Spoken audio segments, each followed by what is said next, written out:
he did have a real burden to recover the young people with the songs, you know. And one time he said that if I just speak to you, it will go in one ear and come out the other. But if I put something in a song, you will sing it again and again and again, and eventually the ministry will get into you.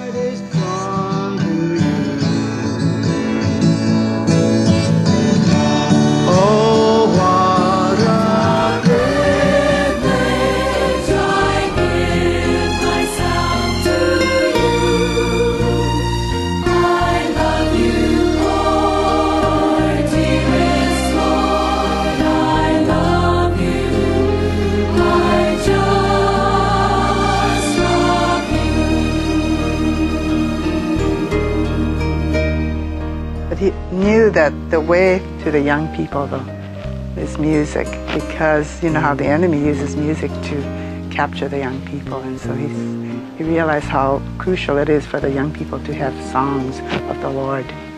Yeah, you know, singing and enjoying the Lord's songs. And so this is actually part of the reason why the songs came up, because he was so burdened, they weren't even really meeting. So he prayed and he got them together to meet. And in their meetings, his burden first was that they would love the Lord again and they would consecrate themselves to the Lord.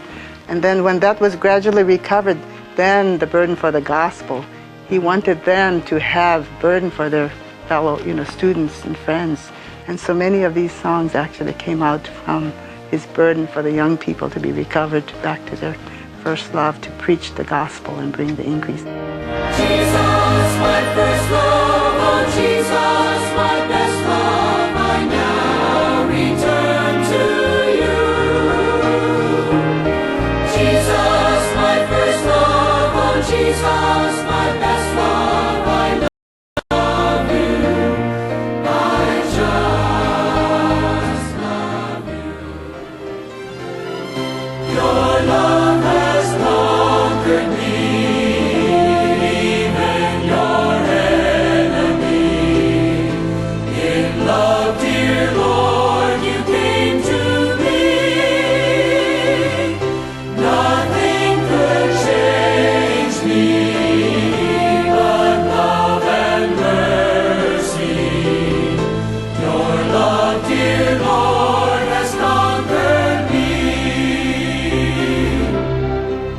I can't think of anything higher than to bring the triune God to another human being. The gospel is marvelous because it deals with man.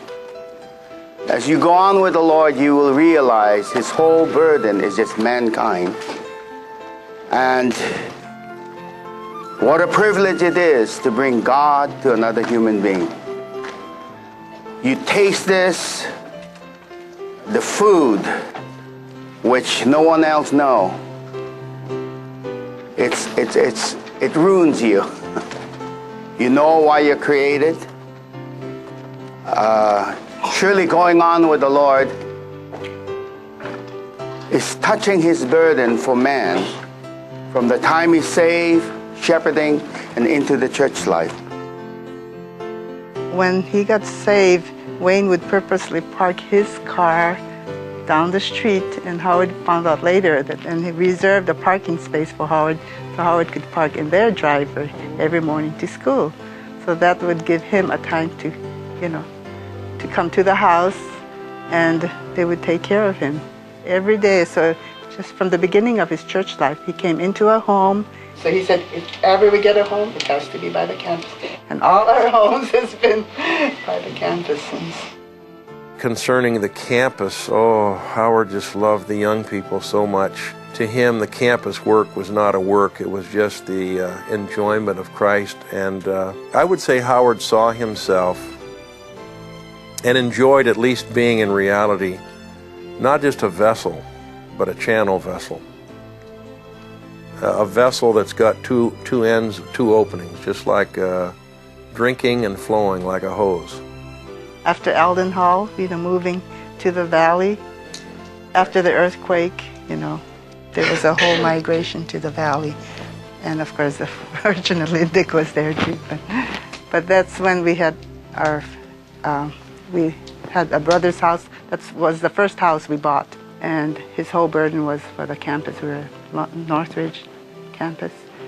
But we had 5 brothers, and then they started expanding. So we expanded and found a house right across the campus. And then those brothers expanded, so we had to buy another house. And that expanded, and the church had to buy another house. So I think in those 5 years we were in the valley, the increase, especially with the brothers, was amazing. I remember when we first moved to Long Beach, and Howard's burden was to get a house right next to Long Beach City College. And we weren't sure what house. Howard and I were just praying and just kind of walking through the neighborhood. We just went to the door of this one house and knocked on the door, and that night we went back and bought the house. And through that house, like Lily said, not only have many people lived there, but so much traffic has come through there. Many who have been constituted with the Lord are now very useful in the Lord's recovery. I remember after I got saved, I saw my friends, and not one of them that I thought were good materials are saved.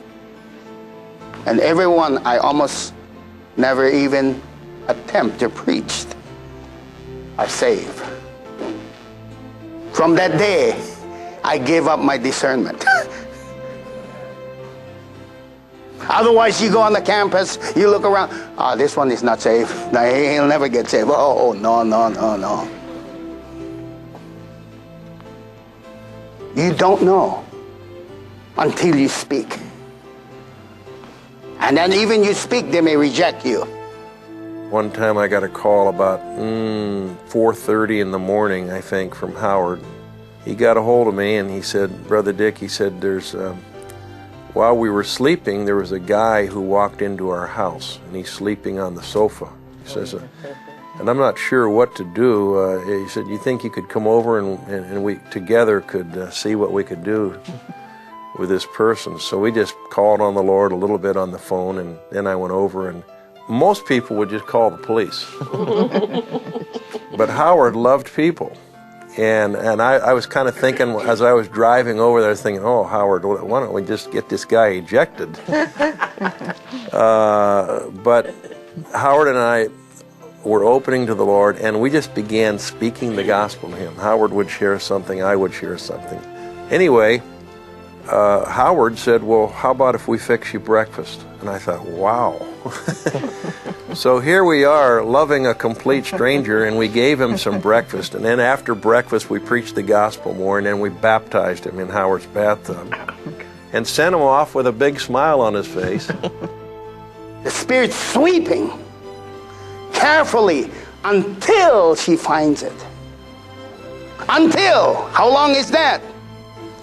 The shepherd went out for the one lost sheep. Again the word, until he finds it. That until, we don't know how long.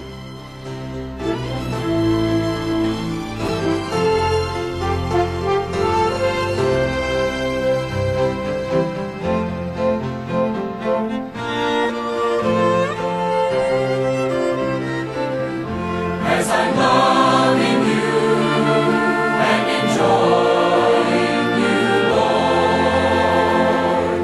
you become in me the rhema word. Here I'm praying you as you pray in me. You'll bear fruit in me, Lord,